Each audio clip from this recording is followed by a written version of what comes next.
All right. So should I go back and do the minutes again? Yeah, John? start over. Yeah. It's a good idea. Okay, so back on the table, the minutes from last month. Make a motion to accept the minutes of our last meeting as written. I'll second. So we have the minutes have been proposed and seconded. All those in favor? Aye. Aye. Okay. So the first order of business is review attendance, and John, I sent you an email with that stuff, so what are we gonna do with that? Well, I don't have it in front of me here, Jim, but I don't know if it's possible for you to give any type of overview of what you've got there. I think that would be difficult. I'd like to have people review it themselves. I think it'd be most productive, and then have comments, I guess. I mean, I would have to go over every person's, I think, to do that. Sure. Maybe we table it until the next meeting when Rick is also back also. Yeah, I think it would be good. And what would your choice be? To email it to the committee or? Yeah. Or print it? Sure, I can send it out to everybody with the next agenda. Okay, Email's fine. And I'll have some printed copies if anyone needs printed copies. okay. Okay, Howie, you have a? input? Yeah, this sort of just, to me at least, in this forum, it sort of just came up that you were gonna do this attendance thing. So was there a goal in mind when this was first asked of you, so that I can just understand what we're trying to accomplish here? No, I've done it. If I went back in history, and it's quite a few years, I've been hanging around here quite a while. We did have attendance issues.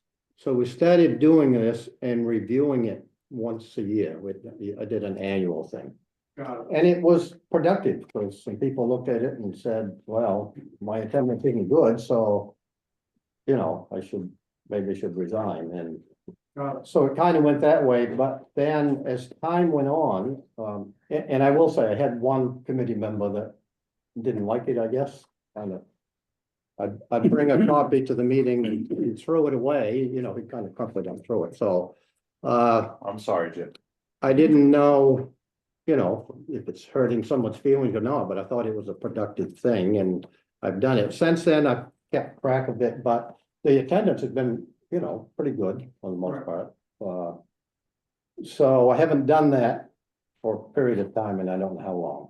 So then someone brought it to my attention last fall, I guess John, that we should do it again, have a recent review. So I went back and gathered up 2 years or something like that. I would just say a year is good enough. If you do it every year, Yeah. let's just start afresh. Well, we could go back to doing it if we think it's productive, but it's up to the committee, I don't want it to be my thing. Yeah. I just would do it, it's not that hard to do. Right. But I want the committee to decide, I don't want to upset anyone unless, but we as a group should decide what we should do. If we want to do it once a Okay. year, I'll do whatever you want to do. All right, so we'll just take a look at the data and see if it makes sense for us to continue doing it. Yeah, Got it. okay. That sounds good. How about you do that, Jim? Can you just send the data to everyone? And then we'll just decide as a group afterwards, like how we want to proceed? Well, right, I mean, I could do what I've done this time, because we started with this last fall, and I missed a couple of meetings, and then John did, and so it's got put back until now, and then John's out of this meeting, so here we are. But we can do that. I think what I should do with it, I used to print it and bring it in and hand it out, but I think it should go through John and just email it to everyone, and Okay, they can review it, and then we can have a discussion at a meeting. yeah, that sounds great. And then if you want to do it every year, we'll do it every year. Right, We'll decide how we want to deal with it. I'm in favor of that. Okay, so the issue will be tabled for this meeting. We have usually 10 meetings a year. 2 Yes. off in the summer. 2 months off. Yeah. And Jim, just to kind of round this out for a minute, there's no specification, is there, about like how many meetings you're supposed to attend? I understand that when you present the information previously, it was sort of self-selecting, right? People would self-acknowledge, oh, I need to do something about my attendance. Right, But is there any written regulation? no. Okay, I mean, Chris, you know, and you should write down the attendance with these minutes too. But Chris always has that. sure. And like I said, when this started, we were having problems. We Yeah. had, I I think one just wanted time, to know if there was any kind of, statute, regulation or any guideline.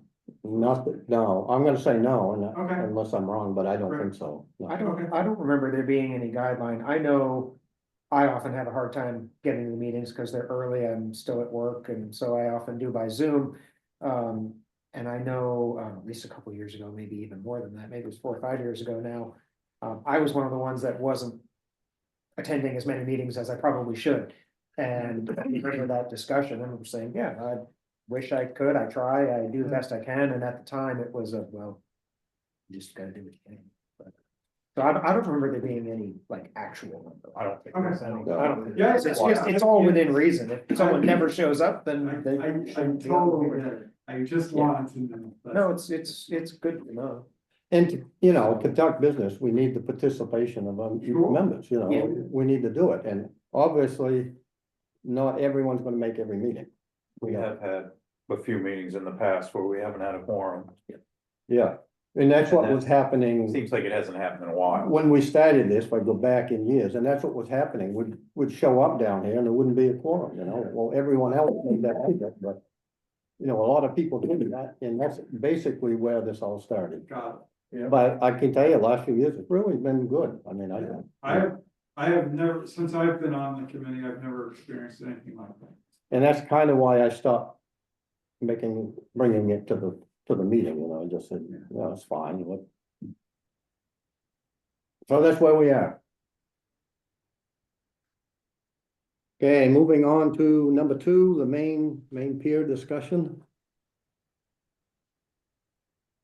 So I guess now that we're done with the 2 entrances, we need to start pushing our energy towards the main pier.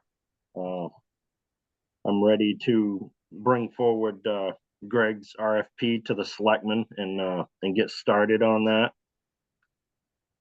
I think it's gonna be, a 2 to 4 year process for us to get through this. There's gonna be quite a bit to it. But, we just need to figure out what the committee's appetite is as far as, looking at grants and other things like that. I know when I brought up grant money before, there's been a little resistance to it. But, it's a long process to get the big ship grants. It can take 2 or 3 years. So if we were gonna go for one of those and try to get a good portion of this covered by grant money, we need to start soon. Why What's the wouldn't downside we, of using a grant? why wouldn't we want to try and get grant money? There's a lot of strings that come with grant money, and I know in particular Rick has been against it.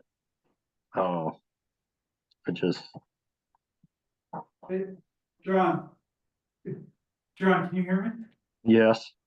How is it? Doesn't this, I recall Rick saying things like, if we took federal money or some grants that then tied us to, federal regulations for the period of the grant or something. And that was just the feeling I had before from what he spoke about. I can help a little bit on that. I remember going back with the dredging, and we did that a long time ago, and when they did the dredging, which was federal project, federal money, and we were tied to their regulations and for quite a few years until we were able to get out from under it. I don't know if you remember, Jim, how we did that, or we I somehow think it did. took an act of It Congress. had to go through Congress to get out of To get whatever. get out underneath it. But if, in today's world, if you get grant money, are you under those restrictions like dredging was? It wouldn't be like the federal restrictions that we were under with the dredging through the Army Corps. That kept us from being able to charge different rates for resident versus non-resident and stuff like that within the dredge. But grants do come with strings. Exactly which. Is there, can we find out what those strings are and then make a decision based on that? Because, you know, who knows? It could be strings that make sense to us, it could be strings we don't want, if we, without putting a huge amount of effort into getting all that info, but it seems like that should be pretty easy to find out. Not to It make would your be. job harder, but- But, you know, we're looking at probably a $2 million project and, you know, if we could get half of that or even a quarter of that and grant money would be quite substantial in my opinion. Yeah, I think if the strings make sense, then why wouldn't we do that? Yeah, I think, John, we would just wanna know what we were getting into before we, you know, Of course. before we put more energy into it, as you said. How Yeah. about a donation from private citizens? You know, like the John D. Smith Memorial here. You mean a large donation to help with the pier? Yes. And, you know, we can say what strings they can put on it and. Seems like maybe somebody in town would step up and. Write a check. It's something we could inquire about. I could inquire with Darlin to see what kind of avenues we'd have to do to look at something like that. I think the only way the town would accept it was that it came with no strings, Right. same way this building came with no strings. Well, maybe a name on it. Yeah, I'm fine with that. But, you know, we could check into that if somebody wants to. Write a big check, I think we should accept it. Anyway, we're at ground zero, so I guess all of these avenues we need to start exploring. $2 Yeah, million. we're at the point where we're gonna have to start spending some money, so. You know. Right off the bat, you know, there's a cost to. Greg Johnston to fulfill the RFP to get us, and lined up with an engineering firm. Hey, So- John? Oh, Is that in our budget for this coming year, John? Did you put that in there? Now, it will have to come out of, a different line. We don't have a budget line specifically for anything like that. So we must have money in there that the selectmen would okay for it. In the contingency Oh. fund. Have to find money out of a CIP or something like that to get it started. Howie, you got a question? yeah. You know, I was thinking about something, like, I understand the pier is gonna cost a lot of money. But let's just say it cost $100,000 to build, okay? We wouldn't be having a conversation about grants. We would just pay it and figure out the cost and absorb it in the fees moving forward. So my question to you, John, is where's the threshold? You know, if it was $10 million, we would definitely need a grant.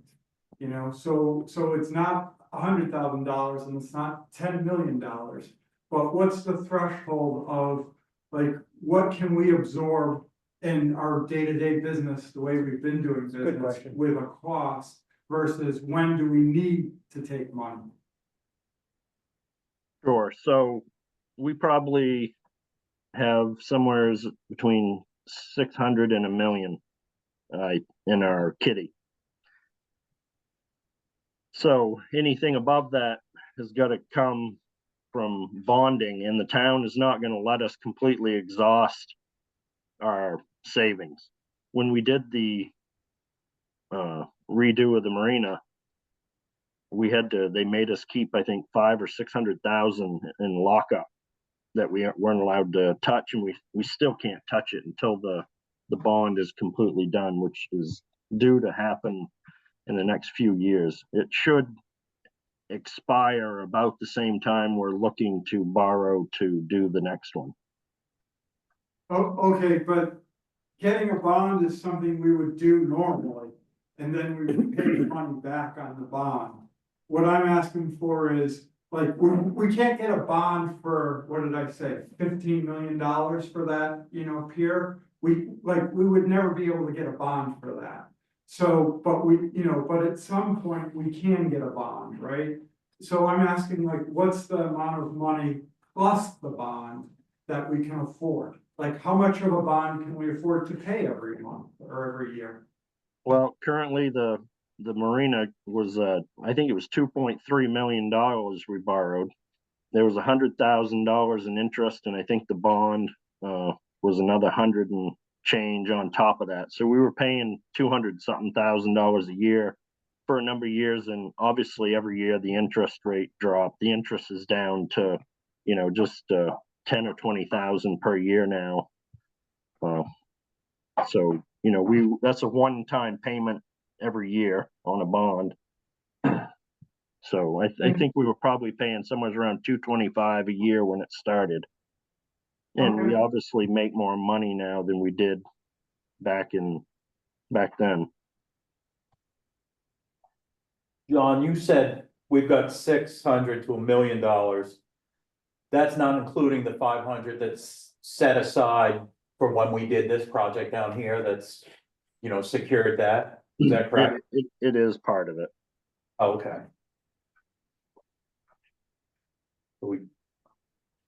How much did we have to set aside? That would be dependent upon the towns, I meant this last time, like, how much was set aside? 600,000. Okay, yeah, I just trying to figure it out. But you got to remember, we were still fairly new in the enterprise fund. The town wasn't sure that we were going to be able to maintain and pay our bond. So as a security feature, that's why they made us hold that money. Now, we're 20 years later, we've never missed a payment. We've been putting money away every year.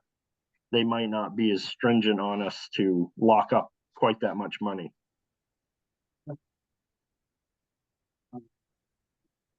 Would you like us to make a motion to allow you to find the money for Greg to find somebody? Is that what you're looking for? No, I don't need anything for that, but I just wanted you guys to start thinking about it. I'll get some numbers and some what strings are attached with what grants, and we can have a discussion at our next meeting and make a path forward. If we decide to go for the big ship grant, which is the one that could get us, hundreds of thousands, if not upwards of $1 million, that's probably something I'm going to have to enlist Noel Musson and to help with that. Those are very competitive grants, and it would truly need a real wordsmith to pull one of those in. And Noel has been very very good with getting a lot of grants like that.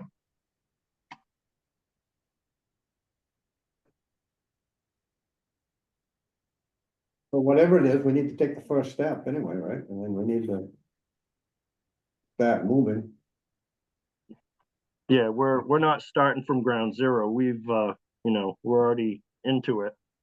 At the last selectmen's meeting I attended, Rick Moores also posted that he had a selectmen's report that during that time frame, the 6 to 7 months that our pier won't be there, he wanted us to look into trying to figure out ways to keep the fishermen moving. Being able to get their product off their boats and up to the trucks. And we haven't put any thought into that, other than potentially having Seal Harbor as a backup with a hoist over there. Could you do that in the winter time? It would have to happen in the winter time, between late October and May. Ron Nizetti has a hand up. Ron?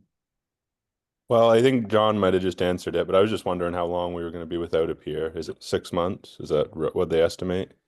The estimate was, late October till, sometime in April was the guesstimate I was given. Gotcha. That'll be But fun. not only will we be without the pier, the current south dock would be without electricity.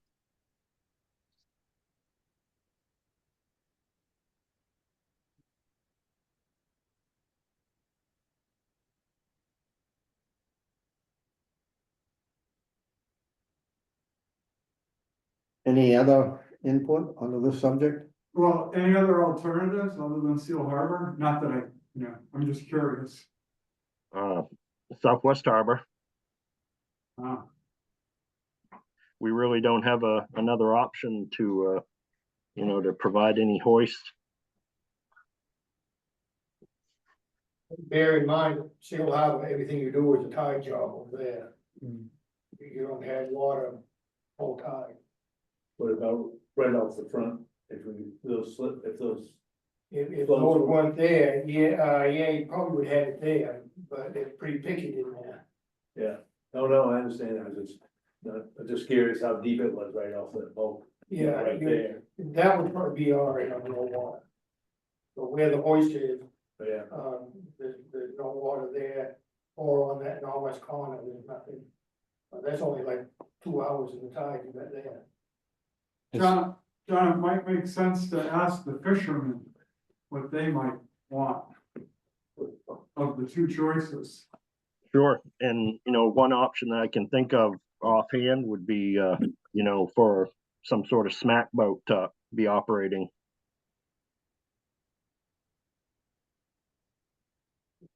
And they could definitely take them to, Seal Harbor or Southwest Harbor, or wherever they needed to load them.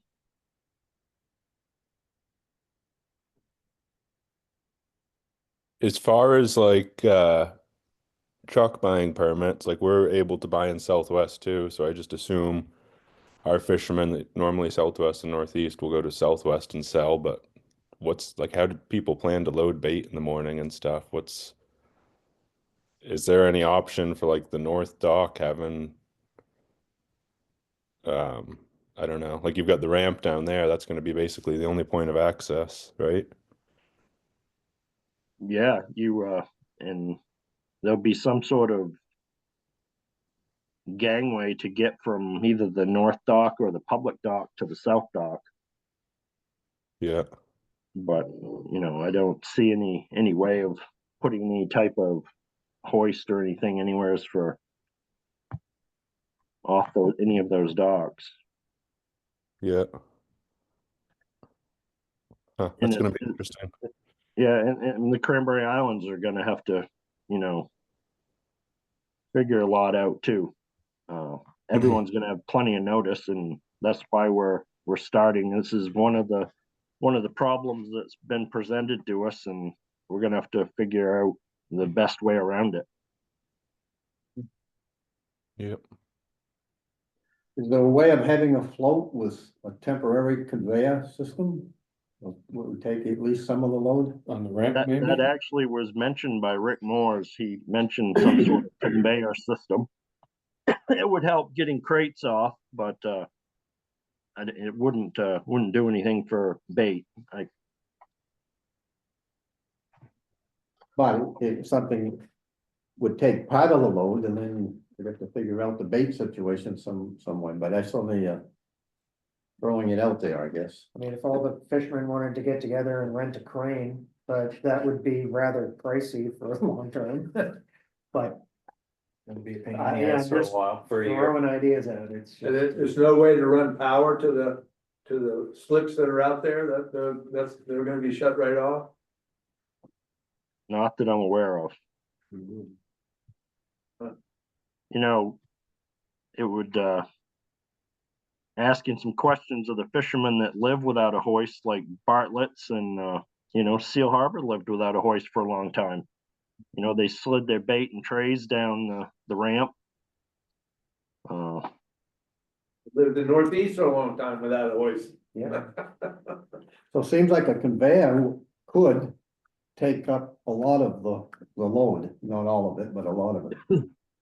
It would definitely be, you know, something to definitely look into. So is like where Phil Corson's boat is now, John, is that kind of going to be the loading spot basically? To be determined. I'm assuming the ferry may have to operate off of Oh yeah. the public dock would be my guess. That's kind of a tight spot for getting into. Yeah.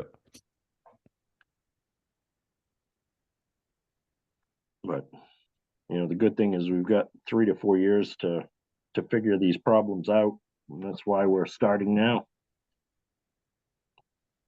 Get people thinking about it. What about making some kind of a deal with Clifton?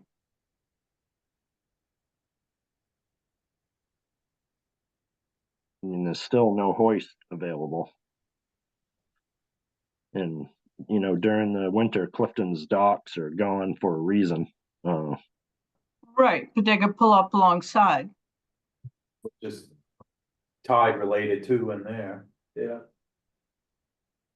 You know better than Seal Harbor. I don't know Seal Harbor, but I know you can't get down there at low tide. Yeah. Similar. Seal Harbor would be better, they have electricity and hoists. Not yet. Yeah. Well, But in 4 years, you should have. 4 years. Yeah, I mean. Oh, that's all right.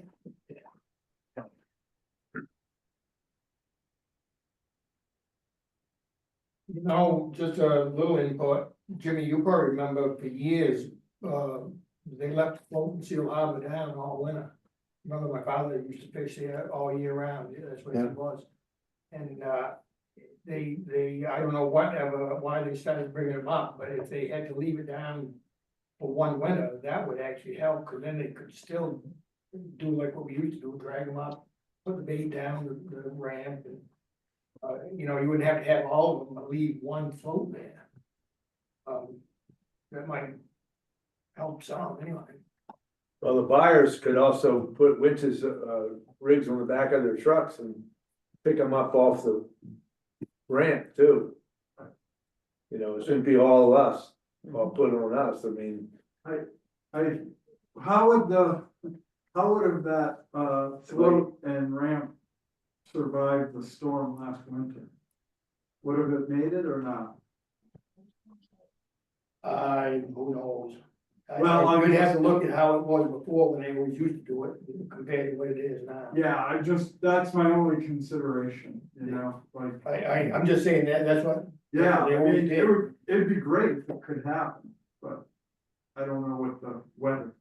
But the guys at Seal Harbor, when they have a lot of crates, they just hook it onto the truck, pull them up, and then back up and throw them aboard. They have a half dozen or so crates or more or whatever.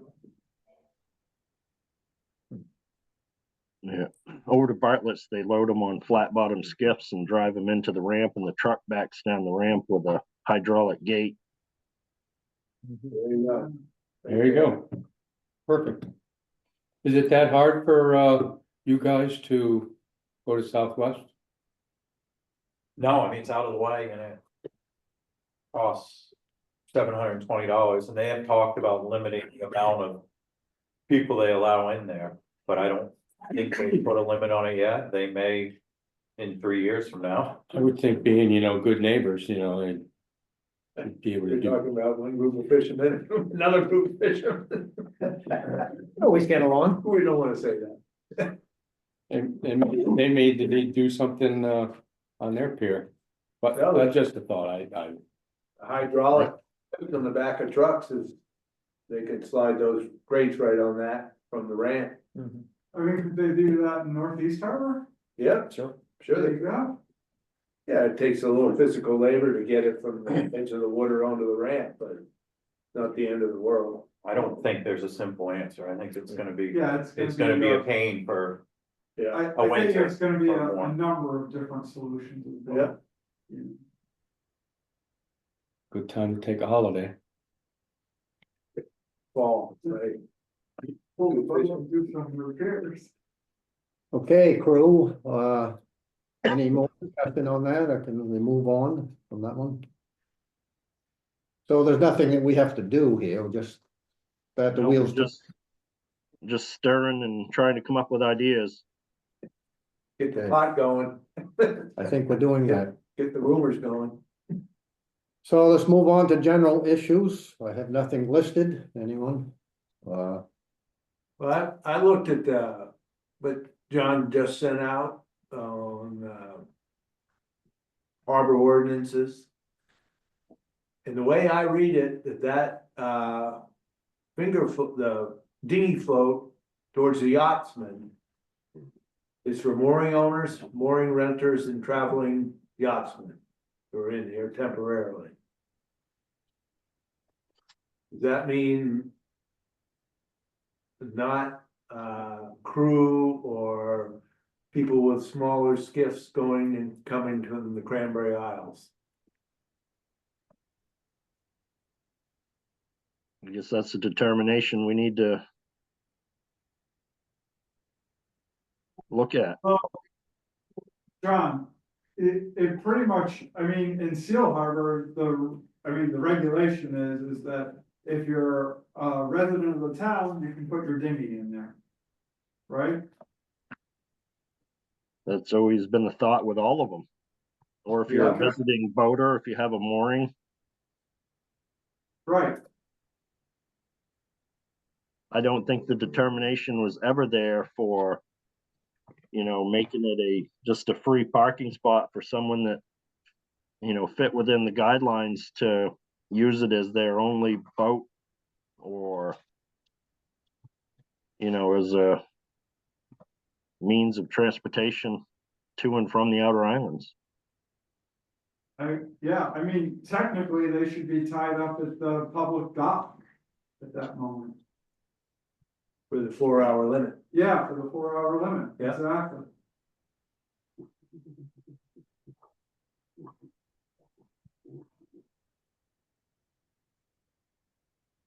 The only thing is we haven't ever enforced it, right?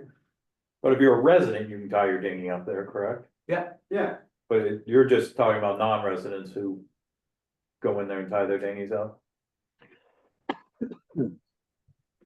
Yeah. Or are you talking about people who don't have a dinghy but have an 11-foot Boston whaler or something that they're hauling their dinghy, but that's their only boat? and. Yep, Yep, all of And- that. and I believe they're allowed to. Well, that's what I'm saying, right? I think it just, unless I'm in a different spot, it says dinghy docks are available to town residents and mooring owners for securing their dinghy at no cost. Yeah. Is there another, I think that's it. I guess it's your But there's definition of a people dinghy? that aren't residents that have outboards to run their crew out to fishing boats in the Yeah, on the island. that should know. They have to have a sticker from you, right, John? The No, boats that are down there? I don't think If this it's on one. the commercial dinghy dock, it does. Oh, But that's only for fishermen that have moorings out here. Well, like I said, we really haven't ever enforced that regulation, I mean, if we wanted to enforce it, we would make stickers and have everyone put on stickers and then ticket the boat for that. We have stickers for the, No, I understand, South. but I'm saying for the other situation, for residents. So we've just never really enforced it. Jim, what's the issue? Well, I think There's too many. you're gonna find an issue this summer. If you're gonna enforce it. Especially when you start cracking down on the. But it's Wait a already minute, been, let me finish. Jim, it's already been on the books. Yeah, but it it hasn't hasn't been enforced. Okay. So You're gonna see, Wait, you brought it up, so did you bring it up because you want people to enforce it? Yep. Is that why you brought it I up? think he's saying if we start enforcing the commercial dock, dinghy dock with people that don't have stickers, they're gonna end up at the north, where the north dock, where those Oh, I folks are, so you're gonna get more up there. Got it. Am I right, Jim? Yep. Now, I didn't understand the implication. And there are too many. I've seen a few people that I know that have houses in Bar Harbor that have boats that are tied up down here, dinghies, you know, legit small boats, but they have them tied up down here because it's a nicer harbor to go out of. But it's So, the same thing in Seal Harbor. Oh, it's the same everywhere. It's just, and it comes down to, can we enforce it? Do we have enough? I think they all should have a sticker and they should have to pay some amount of money for that sticker. For anyone out of town. For anybody in town or out of town. Well, I mean, if you have a mooring, maybe. Yeah, I think if you're a resident of the town, I don't think you'd have to pay anything. You should have to have a sticker, or maybe you have to pay $1 to cover the cost of the 'Cause sticker or we something. had that issue in Southwest and they started charging $100 for a sticker for anyone that didn't have a mooring. Well, and that's, Did that work? I mean, as long as they're enforced and, you Yeah. know, there's a lot and, yeah, I mean. It could help out and then that way, at least the people that are using it are paying something Yeah. and, yeah, you have to want it. Yeah. You don't just leave your boat down there and forget about it. right, One summer, there were 2 kayaks dumped there all something long. Yeah. right, You yeah. know, that kind of stuff. Well, mooring in the harbor is only $57. There's a Northeast Harbor mooring more expensive than any of the other ones. You know, It's, you know, $57 for a mooring fee. You know, you should at least have the same for a dinghy. but You know, also, we have the expense of, you know, maintaining dinghy docks and everything. So we should, and we gotta build a new pier. So we need revenue. Well, but I think the first question is, do we have the capacity to allow more people on the dinghy docks? Before we I don't start think so, issuing- no. No, in fact, Before we start allowing them to pay to be there. well, I think if people started paying to be there, you'd find that some of those boats disappeared. Some of Yeah. those, there's some, I've seen people down there that, they're just down there because it's a place to put it. Yeah. If they had to pay. But that gets back to, do we have the manpower to enforce that? Sure. And it If they gets have difficult stickers on, that when makes it easy. you've got 30 to 50 or more visiting boaters that have come in and rented a mooring, you know, with dinghies and stuff, you know. I think there's definitely some you would recognize that are Yeah. there all the time, but. Yeah. That's probably the best way of handling this then, is like, if we could just tell John which ones we know are like there for a month and haven't moved, kind of thing. but I'm waiting for the Zodiac with the. Probably a 75 on the back of it, that now has it. Had no numbers, but now it says 25 or 35 on it. That's a good one. I'll have to remember that. I had one of those when I was younger. It was a 40, but it said, I think 15. 18, he was an old Evinrude. Anyways, Well, I guess what I'm saying is if you guys are concerned that the people from the commercial pier who don't belong there are gonna go to the other place, then that's just shifting the burden, it's not getting rid of it. well, I guess I'm thinking too of. Crew that have nothing to do in the town, but they keep an outboard that. Runs down to one of the outer islands in the morning. That they could run out of Southwest. Just saying. I think it's getting more and more, but maybe it isn't.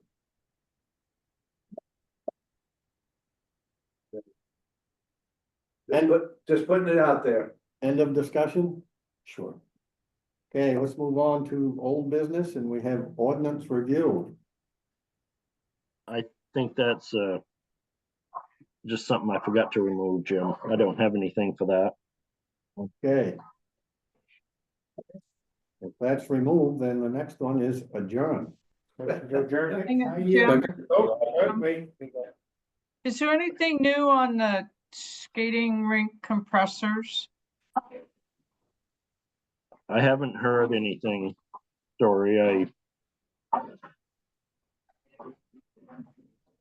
I worry brought it that up. that's just gonna be sprung on us, or, Well, I brought it up at the selectmen's meeting, I think you were there, Story, weren't you? Didn't we all go for some reason? And anyway, I brought it up and who's the guy that's headed of the highway? Oh, Brian, oh, Brian. Brian. yeah, I said was that there.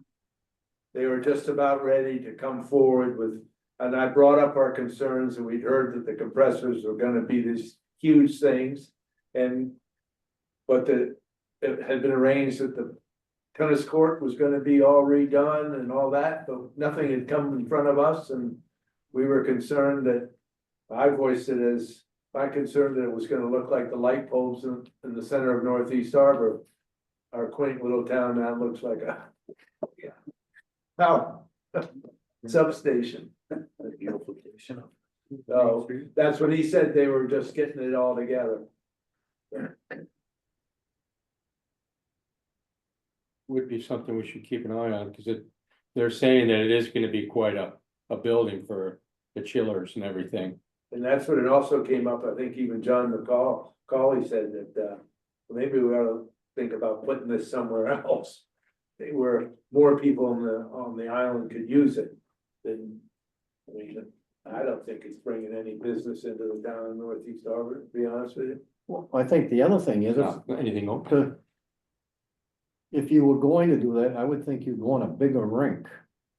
You know, that's not a very big skating rink. When I mean, go by and you see people that look like they're adults that wanna play hockey, but then there's little kids just skating around. Yeah.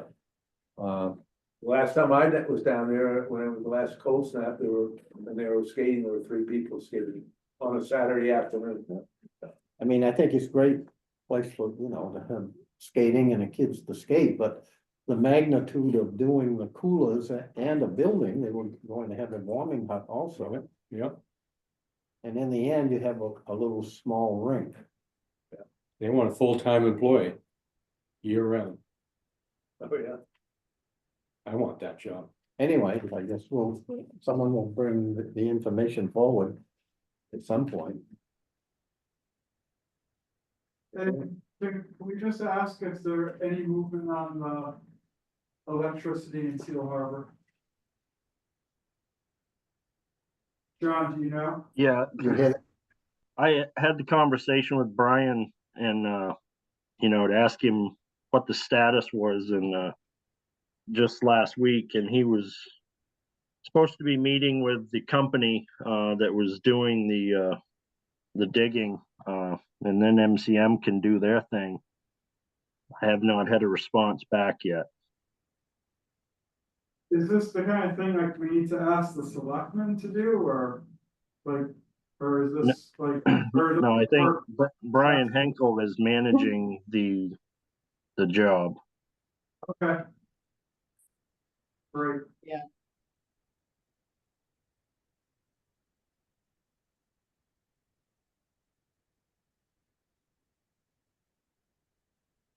Thanks, I John. think Rodney had a question. Yeah, John, I gave you those numbers off that motor on the hoist over there. Did you double check, make sure you do have one, because you said you thought you did, but. I You do have Already, and I do have a spare motor. Obviously, MCM can't test and do anything with that motor until we get the electricity hooked back up, but, I was telling you, I tested it, cause I was gonna hook up a generator myself last year, so we could use it. Everything went right straight to ground, so yeah. I don't think that motor is fit. Yeah, the good thing about it is, if it needs to be rehabbed, the company's right there on the river in Bangor they've rebuilt them many times for it. But I have one in my back room. It's good. Is there any chance that you can push and have it done within a couple of months? I'm gonna be going overboard in May. You know, as soon as the electricity is turned on, you know, that's, you know, testing and making sure everything's operable is the next step. And when does the floats go overboard over there? April? Or May? Weather depending, you know, April sometime, early to late, depending on the weather. Yeah. Okay, good. The whatever you call it, the gangway to go between the two floats has been approved and is in construction now. The 20-foot float bridge. Go ahead, John, is it aluminum? Yes, it's aluminum. It's being built by Superior in Ellsworth. They were the low bidder. But looks like a nice product. John, any chance we can get that, what's it called, the float right in front of the pier, like squared off this year, so it's not as crooked as it has been in all the past years? Well, ever since Matt stopped doing it. They usually come back multiple times and keep arranging it to us. As you all know, that takes quite a beating over there. So if they put it in place and, you know, it goes through a couple tide cycles, it generally needs to be readjusted. So, and it's going to be even, you know, another monkey wrench into it when we go to separate those floats again this year and put that bridge between them. So they may be back 2 or 3, 4 times to adjust before we get the product that we're looking for. Yeah, I'm happy to have them adjust it. It's just by the end of the summer, remember that guy twisted his ankle or whatever? And it you know, it just never got any better. So. It just seems odd to me, you know, that all these years, but previously it didn't seem as bad. Before the last person, Jason, is that his name, I think? Sure. The other problem is we had done a big adjustment over there too. If you remember, we moved the whole float system towards the inner harbor. So, you know, everything had to be redone. And so all the prior marks and measurements on the chains were no good anymore. So they did their best guess. And, you know, I think they have probably a lot better marks now, but some of those marks might be thrown out the window when we throw a 20-foot adjustment into the middle of them. So yeah, I can certainly appreciate all of that, John. yeah. And we can, if it was all right, we could do a lot of the adjustment ourselves. We can't haul by hand, but you could take up a lot of slack with the hauling. You know, do an adjustment, just a temporary, even if you did it with line, to see, okay, is that where it's gonna be, okay, that's where we need to be, and then put your shackles in and everything, there's a lot of stuff we can do ourselves, but when nobody really wanted to touch it without approval. Yeah, it's tough work yanking on that chain, even with the help of a hydraulic motor, especially since we've moved to those chain grabs. That's why the barge with the hoist on it does such a good job. I know Matt and Sean Murphy used to pull our guts out trying to do it, and that's why we got away from it.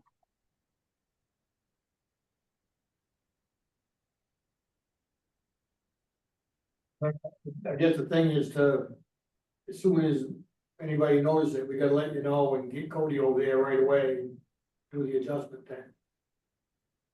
Yeah, I mean, he's gonna set it up, and I mean, we'll have him, you know, come back in a day or two to give it another adjustment after it's settled, and hopefully we can nail it down in the first week would be nice.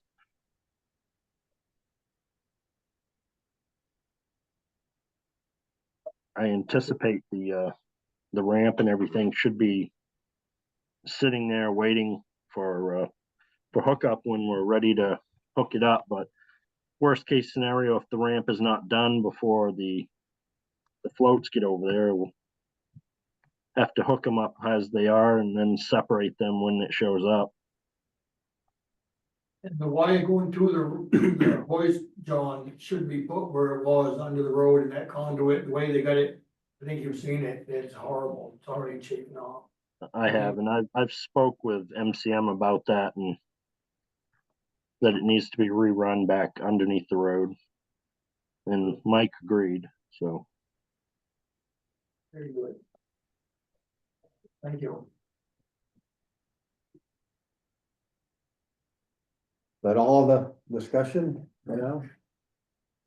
Back to adjournment, Motion to adjourn? Second, all those in favor, raise a hand. That it. You shut off the recording? see